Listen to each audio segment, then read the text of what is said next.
Hello, welcome back to the reading of the poem of the Man God written by Maria Valtorta, Volume 2.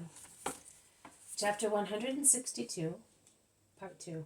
Jesus in the house in Capernaum after the miracle on Elisha. Alphaeus nods assent without speaking, continuously absent-minded, while Simon lowers his head under the implicit reproach, and Isaac rejoices wholeheartedly because of the joy of his master, who is about to tell of the world of the miracle worked shortly before on Eli's little grandchild. But supper is ready, and the woman, with Mary, prepare the table in the large room, and take the dishes there, and then withdraw downstairs. Only the men remain, and Jesus offers, blesses, and hands out the portions. But only a few mouthfuls of food had been taken, when Susanna goes upstairs saying, "Eli has come with servants and many gifts, but he would like to speak to you." "I will come at once, or better still, tell him to come up." Susanna goes out and comes back shortly afterwards with old Eli and two servants who are carrying a large basket. Behind them the women, with the exception of the Most Holy Mary, are casting curious glances. "God be with you, my benefactor," greets the Pharisee. "And with you, Eli. Come in. What do you want? Is your grandson not well again?" "Oh, he is very well. He is jumping in the kitchen garden like a little kid. Before I was so dumbfounded and bewildered that I failed to fulfill my duty.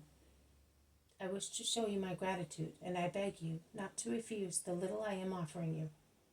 A little food for you and your friends. It is the produce of my fields, and I would like to have you at my table tomorrow, to thank you once again and honor you with my friends. Do not refuse, Master. I would understand that you do not love me, and that if you cured Elisha, it was only for his sake, not mine."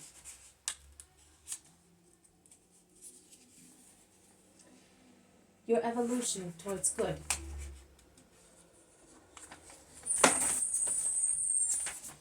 Thank you, but no gifts were needed.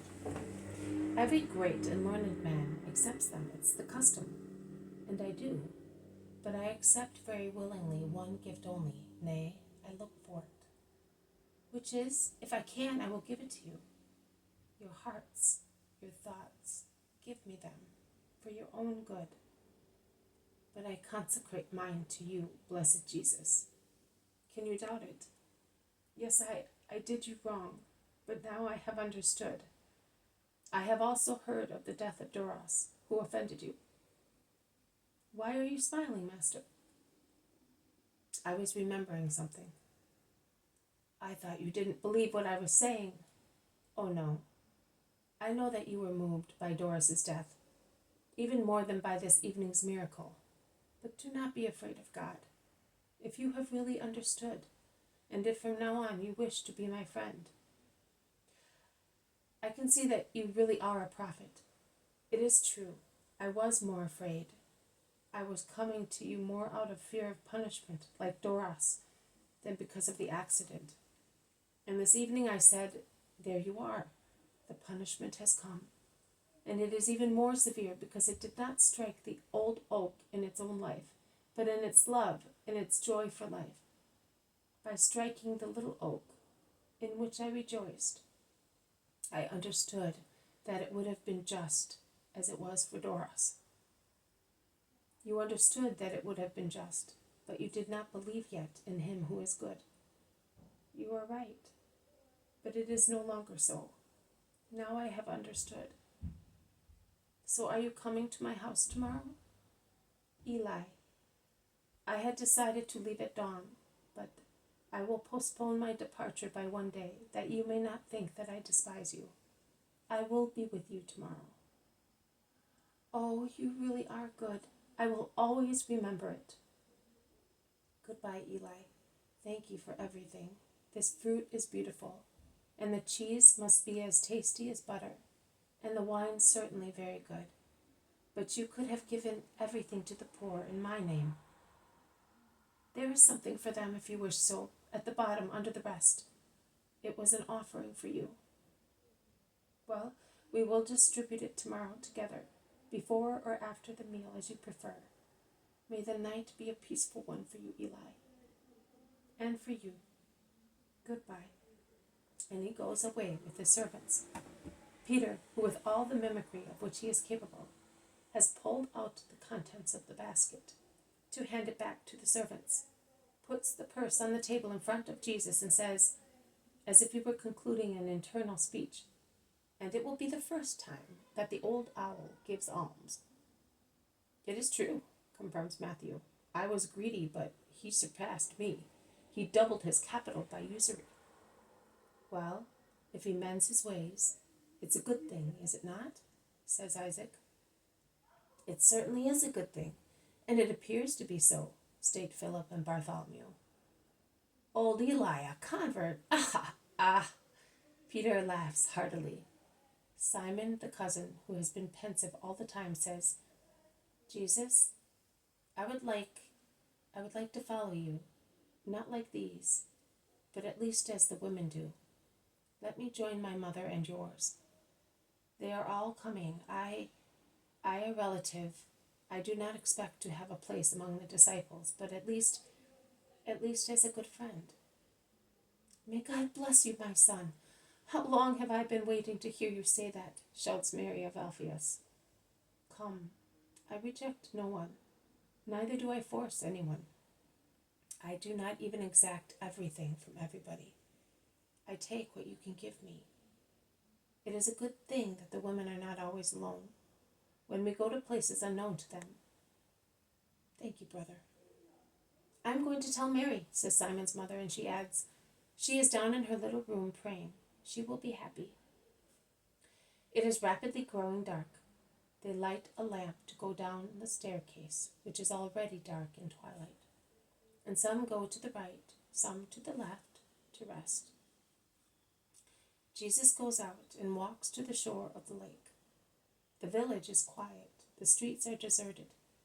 There is no one on the shore or on the lake in the moonless night. There are only stars to be seen in the sky, and the murmur of the surf to be heard on the shingly shore. Jesus goes on board the beached boat, sits down, lays one arm on the edge and rests his head on it. I do not know whether he is thinking or praying. Matthew approaches him very quietly. "Master, are you sleeping?" he asks in a low voice. "No, I am thinking. Come here beside me, since you are not sleeping." "I thought you were upset, and I followed you. Are you not satisfied with your day's work? You touched Eli's heart. You acquired Simon of Alphaeus as a disciple. Matthew, you are not a simple man like Peter and John. You are astute and learned. Be also frank. Would you be happy because of those conquests? But, Master, they are always better than I am, and you told me on that day that you were very happy because of my conversion." "Yes, but you were really converted, and you were genuine in your evolution towards God.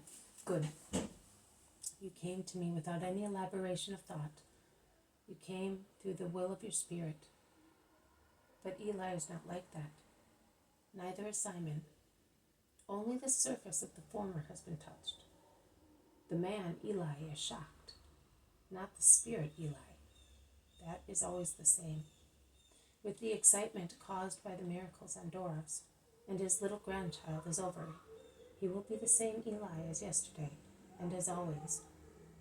Simon, he too is nothing but a man. If he had seen me insulted instead of honored, he would have pitied me, and as always, he would have left me. This evening he heard that a little old man, a child, a leper, can do what he, although a relative, cannot do. He saw the pride of a Pharisee bend before me, and he decided, also I. But those conversions brought about by the spur of human evaluations are not the ones that make me happy. On the contrary, they dishearten me. Stay with me, Matthew. It is not a moonlight night, but at least the stars are twinkling.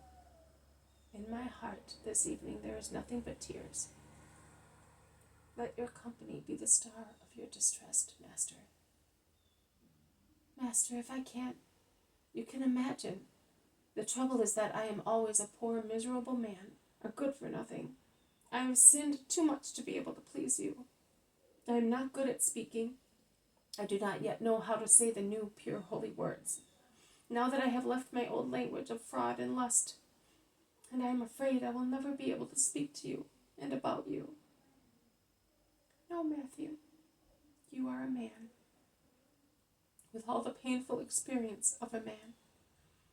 You are the one who, having tasted mud and tasting now the celestial honey, can tell the two flavors and give their true analysis, and understand, and make your fellow creatures understand now and later, and they will believe you. Because you are a man. You are the man, the poor man, who by his own will becomes the just man dreamt of by God. Let me, the man God, lean on you, the mankind I have loved, to the extent of leaving heaven for you and dying for you. No, not to die. Don't tell me that you are dying for me. Not for you, Matthew, but for all the Matthews of the world and centuries. Embrace me, Matthew. Kiss your Christ, for yourself and for everybody. Relieve my tiredness of an unappreciated Redeemer. I relieved you of your tiredness of a sinner. Wipe away my tears, because my bitterness, Matthew, is that I have been so little understood. Oh, Lord, yes, of course. And Matthew, sitting near the Master and clasping him with one arm, comforts him with his love. This has been a reading from the poem of the Man God, written by Maria Valtorta, Volume 2. Chapter 162, Part 2, Jesus in the House in Capernaum, after the miracle on Elisha. Thank you for listening. I will see you tomorrow. May God bless you, and may peace be with you.